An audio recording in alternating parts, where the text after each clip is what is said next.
just be honest with you guys. I surf my comments on YouTube. I look at them all the time. I look at the people who comment on my Instagram, all of that, and a lot of you want me to talk more about my college experience. So today, I'm going to talk to you about the experience of coming back from the winter break or Christmas break or whatever you want to call it. If you're in high school, you probably call it Christmas break, but same thing. We're just off for like 2 more weeks than you guys. But of course, before I get into this video, make sure to like, subscribe, turn notification bell. It gets help me a little bit and would be much appreciated. Without further ado, let's get right into the video. Now, of course, talking about my time being back home, that was an experience.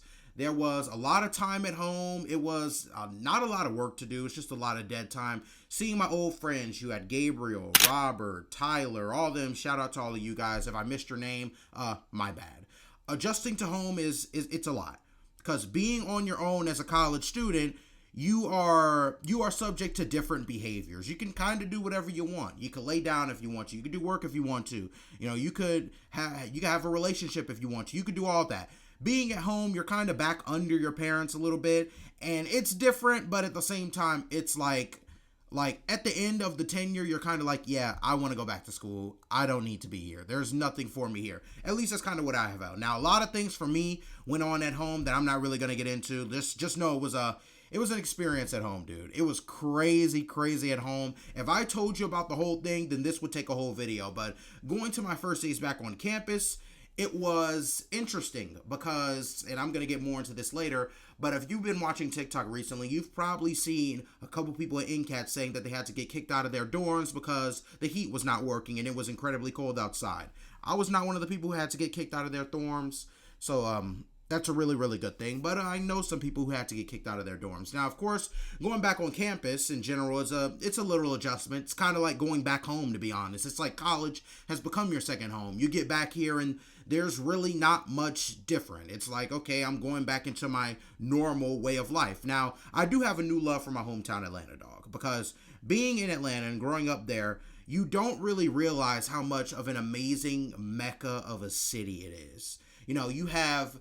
It's the best place, or one of the best places, for African Americans to prosper. You have Tyler Perry. You have every news show that you can think of. You have Shaq and Kenny and Ernie. They all record their show in Atlanta near Georgia Tech, like right next to Georgia Tech's basketball stadium, actually. You have Cartoon Network. You just get a love for something when you're away from it for a long time, and I have a new love for my hometown. I've always wanted to live in my hometown. I've always wanted to start a media conglomerate operation out of my hometown. That's still the plan.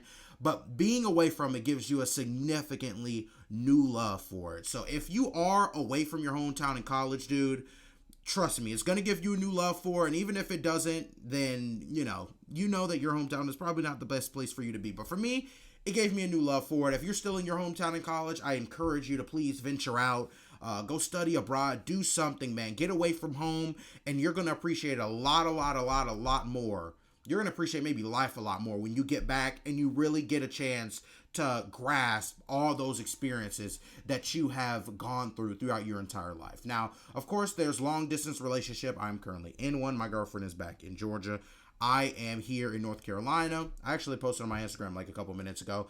Long distance, guys, I'm going to tell you guys this. It's not really that difficult. I know a lot of people are going to be like, oh, long distance is terrible. It's difficult. What if she cheats? This, that, and the third.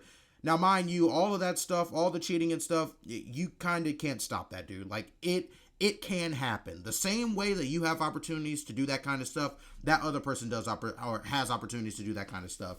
But if you trust each other, if you have respect for each other, if you are committed and you think that you are able to go through this whole thing along with your partner, 100% encourage it. Like, it's not going to be hard for you. Now, if it's not for you, that's also okay. But please, man, please, I'm going to be one of these channels that invokes a little bit of good. Please don't cheat on a person, dude. Just be honest with them. Break up. I promise you, that person's going to feel a lot better knowing that you were upfront and honest with them than knowing you were cheating on them behind their back. That's for men and women. Because I go to NCAT, dog, and the girls and dudes both be wild out here. I'm just going to be honest. So please, accord yourself. Do your best. If you can handle it, great. If you can't, great. It just depends on who you are. Now, talking about the NCAT freeze situation, that was interesting. Heat went off in the dorms, went off in the cafeteria, and we had class canceled for the entire first week. Now, of course, there were a couple friends who stayed in my dorm room. Well, actually, a couple of my roommates, Nick's friends. Shout out to Nick, by the way. But yeah, a couple of his friends who stayed in our room because their dorm didn't have any hot air. A lot of kids had to go to hotels. From what I've heard, everybody eventually got a hotel room. I can't remember that girl's name, but whoever did that little TikTok, the little update, it was like 2 girls on the TikTok. Shout out to you guys. You guys did a fantastic job representing the school, bro. Very well spoken. But getting back to the main topic, yeah, it was pretty ugly, but it only lasted like a day or two. They got it fixed relatively quickly.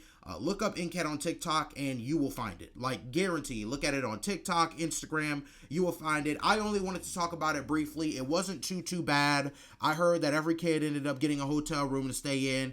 Some of them stayed in 5-star. Some of them stayed in Motel 6. Unfortunately, I don't think the school or any other student can do much about where you stayed or how you stayed or what it looked like, but everybody was safe. Everybody ended up safe and sound. Everybody ended up having a living situation. So I just wanted to clear that up, and I'm going to move on to the next topic. Now, the first week of classes were canceled, and that was interesting because second semester freshman year feels a lot different than your first semester freshman year. My first semester freshman year, I was figuring a lot of stuff out. Like, I had a 3.3 GPA.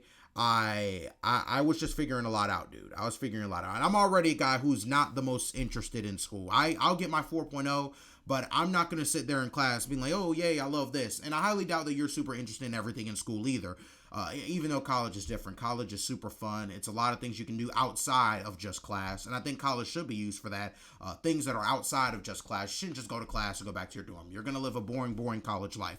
But going back into it, first semester freshman year, you're figuring a lot of stuff out. Second semester, you are a veteran, dude. Like, you have figured this out. You know where classes are. You know where buildings are. You are used to campus. You know where to go. You know what to do. It is a major difference. And as far as a description of mine, I can describe it like this. It's like doing something for, whether that be anything, it's like doing something for the first time. And when you do it for the very first time, you're going to be a little apprehensive. You're not really going to know what to do. It's like writing your first essay or writing a college essay. But after that first time running through it, after running through it once or twice or 3 times, the second time is going to get a lot easier. The third time is going to get a lot easier. It's like an athlete learning the nuances of the game. It's like an athlete learning what to do and what not to do. Maybe I should set a screen at this moment. It's like a great dribbler, but that great dribbler, tongue twister. That great dribbler it's like a great dribbler learning how to protect the ball, right? It's like Kyrie Irving knowing how to dribble really well in college, but going to the pros and learning how to protect the basketball and learning how to further improve his dribbling skills. I hope that makes sense. That's kind of what first and second semester are like. I really hope that makes sense to y'all. If it didn't, feel free. I'll explain it to you in the comments. But that's pretty much what it's like. Now, the first week of classes were canceled. That was crazy. I've already gone through that. But as far as it's concerned, that's going to be the end of what I have to say. NCAT is going to be amazing. I think it's an amazing school. I love my HBCU, and I will say it once again. If you are an African American, if you are black, if you are anybody, I think an HBCU is the best place for you to go no matter what. I don't think there's a single better place where you're going to get the chance to learn more about your culture than an HBCU. That is my take on it. Of course, it's going to be a great semester. Any people who are alumni of NCAT or go to NCAT, if you watch this video, special shout out to you. I hope to see you one day. Maybe you'll see my face one day and recognize me. But of course, I'm going to end this video. Thank you for watching. Stay loved, stay blessed. I wish you nothing but the best. Thank you for watching.